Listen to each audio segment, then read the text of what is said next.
नमस्कार, बहुत स्वागत है आपका। आप देख रहे हैं भाग्य चक्र और मैं हूं आपके साथ शैलेंद्र पांडे। देखिए, हम बड़े प्यार से, बड़ी मेहनत से अपना घर बनाते हैं, सजाते हैं, संवारते हैं, लेकिन घर में छोटी छोटी ऐसी गड़बड़ियां कर बैठते हैं जाने अनजाने, जिसकी वजह से हमारे भाग्य पर, हमारी किस्मत पर इसका बुरा प्रभाव पड़ता है।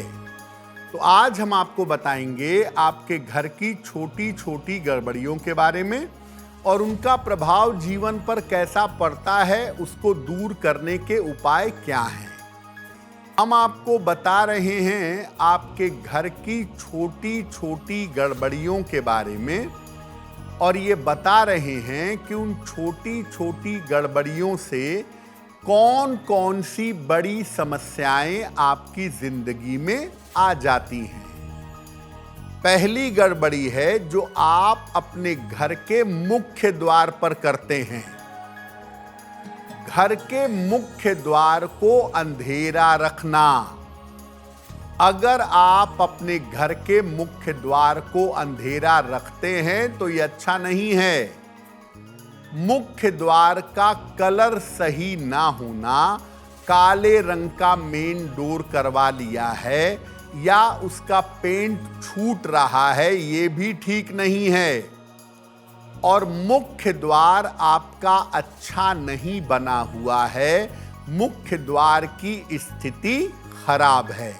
ये बड़ी गड़बड़ियां हैं।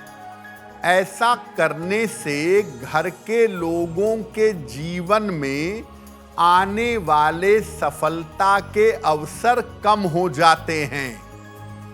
अगर आपके घर का मुख्य द्वार बेहतर नहीं होगा तो घर में सफलता के अवसर लोगों को नहीं मिलेंगे।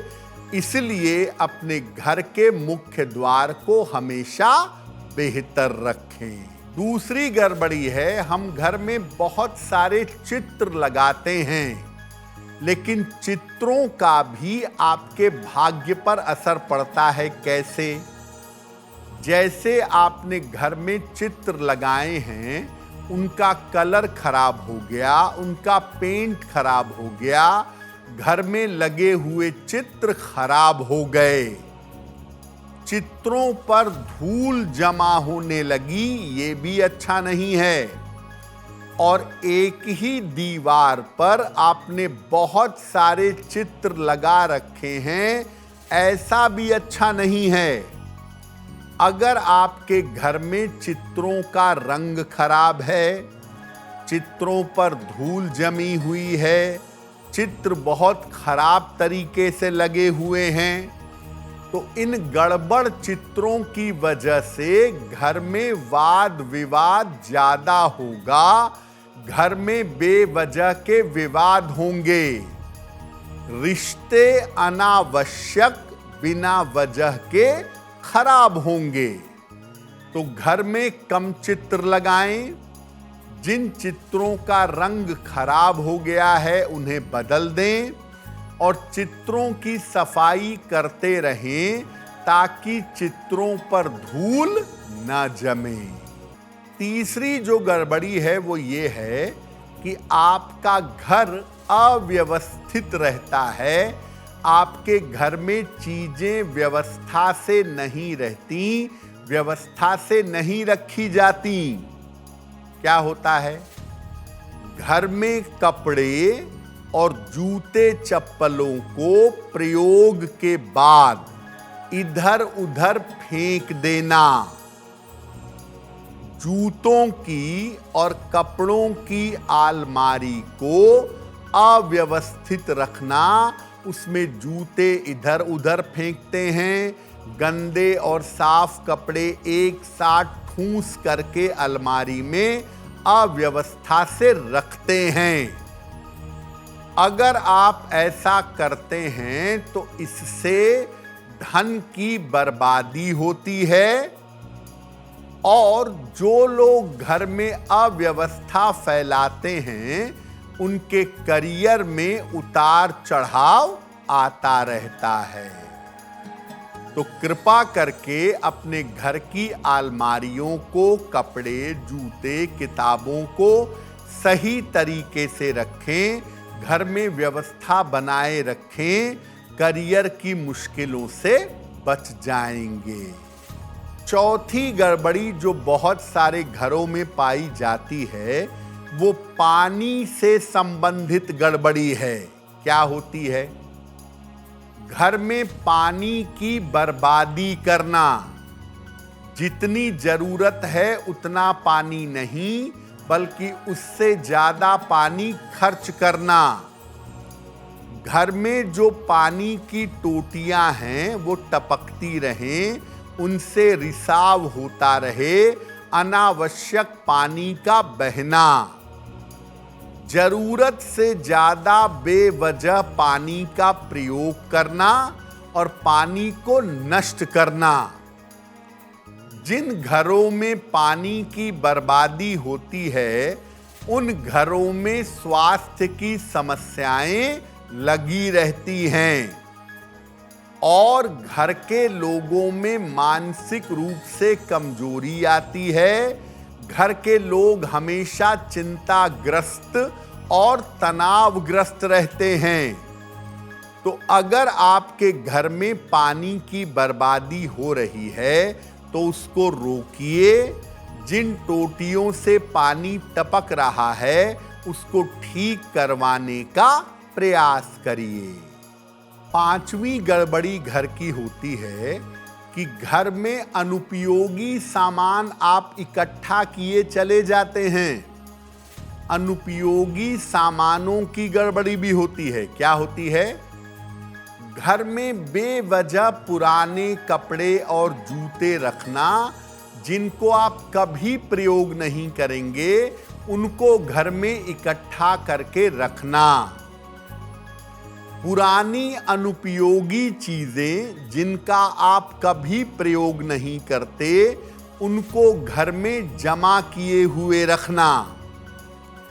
अगर आप अनावश्यक चीजें, अनुपयोगी चीजें अपने घर में जमा करेंगे तो इससे आपका राहु खराब होगा। घर में बीमारियां भी बढ़ेंगी और लोगों की चिंताएं भी बढ़ेंगी। मेरी सलाह यह है कि महीने में एक बार अमावस्या आती है। अमावस्या वाले दिन पूरे घर की अच्छी साफ सफाई करिए।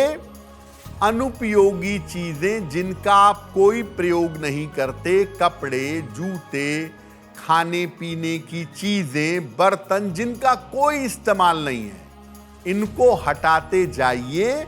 आप देखेंगे घर की स्थिति लगातार बेहतर होती चली जाएगी। एक और गड़बड़ी है घर में प्रकाश की गड़बड़ी, लाइट की प्रॉब्लम। क्या होता है? घर में सब जगह पर प्रकाश की व्यवस्था ना होना। घर में कुछ हिस्से अंधेरे हैं, कुछ में प्रकाश है, तो सब जगह पर प्रकाश की व्यवस्था ना होना और बल्ब लगा हुआ है होल्डर में, फ्यूज हो गया है। ट्यूबलाइट लगी हुई है, फ्यूज है। फ्यूज बल्ब, फ्यूज ट्यूबलाइट का होना, बिजली के खराब उपकरणों का घर में होना। मिक्सी सालों से खराब है, उसे हटाते नहीं। लैपटॉप खराब हो चुका है, बन नहीं सकता, उसे भी नहीं हटाते। तमाम चीजों को घर में इकट्ठा किए हुए हैं। ये जो आप करते हैं ना, बिजली की चीजों को इकट्ठा करते हैं, बिजली की प्रॉपर घर में लाइट की व्यवस्था नहीं करते, इससे अनावश्यक तनाव पैदा होता है और घर में रहने वाले बच्चों की स्थिति खराब हो जाती है। तो बुद्धिमानी ये है कि घर में प्रकाश की हर तरफ अच्छी व्यवस्था करें और जो बिजली के उपकरण किसी काम के नहीं हैं उनको हटाते चलें। घर की सातवीं गड़बड़ी जो है वो दरवाजों से संबंधित है। घर के अंदर के जो दरवाजे हैं, घर के अंदर कमरों के, किचन के, बाथरूम के जो दरवाजे हैं वो बहुत बार सही तरीके से खुलते बंद नहीं होते हैं, टाइट हो जाते हैं या अपने आप खुल जाते हैं। ये सही नहीं है। और दरवाजों में आपने स्टॉपर लगवा रखा है, इस चक्कर में दरवाजे खोलने के बाद अपने आप बड़ी तेजी से बंद होते हैं और बड़ी तेजी से तड़ भड़ की आवाज करते हैं। और घर में 2 से ज्यादा दरवाजे एक सीध में बने हुए हैं। मुख्य द्वार, ड्राइंग रूम का द्वार, कमरे का द्वार सब एक लाइन में बना रखा है आपने। ये एक बहुत भयंकर गड़बड़ी है। इससे घर में झगड़े होते हैं और घर के लोगों के आपसी रिश्ते निश्चित रूप से खराब होते हैं, निश्चित रूप से बिगड़ जाते हैं। तो घर के दरवाजों को ठीक करवाइए ताकि वो आराम से खुलें और बंद हों, और खोलते बंद करते समय जोर जोर की आवाज ना हो। और अगर 2 से ज्यादा दरवाजे एक सीध में हैं तो उनका अलाइनमेंट ठीक करिए। 2 ही दरवाजे एक सीध में ठीक हो सकते हैं। अब वक्त हो गया है ऐसा क्यों का। ऐसा क्यों में हम आपके मन और जीवन से जुड़ी हुई तमाम जिज्ञासाओं का समाधान करने का प्रयास करते हैं।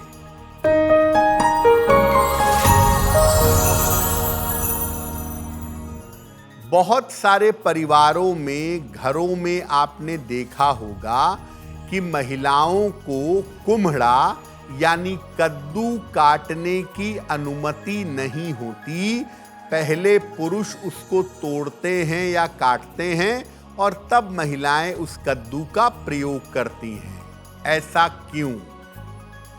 देखिए, पहले जमाने के पूजा उपासना में बलि देने की परंपरा थी, पशुओं की बलि दी जाती थी। बाद में जब पशु बलि बंद हो गई तो लोग नारियल और कद्दू को बलि के रूप में प्रयोग करने लगे और वो बात लोगों के दिमाग में बनी रही। चूंकि महिलाएं बलि नहीं दे सकती हैं, इसीलिए महिलाओं को कहा गया कि आप कद्दू मत काटिए, कोई पुरुष उसको पहले पटक कर तोड़ेगा या काटेगा और तब आप इसका प्रयोग कर सकती हैं। लेकिन वास्तव में इसका ग्रहों से, शुभता अशुभता से कोई लेना देना नहीं है। अगर कोई महिला कद्दू काटती है या कद्दू को पहले बार में ही तोड़ती है तो उसका उसके जीवन पर या ग्रहों पर कोई शुभ अशुभ प्रभाव नहीं पड़ेगा। अगर आप मुझसे जुड़ करके अपनी समस्याओं का समाधान चाहते हैं और चाहते हैं कि आपकी समस्याओं को ज्योतिष के माध्यम से सुलझाया जाए तो आप हमसे संपर्क कर सकते हैं, जुड़ सकते हैं एस्ट्रो तक पर।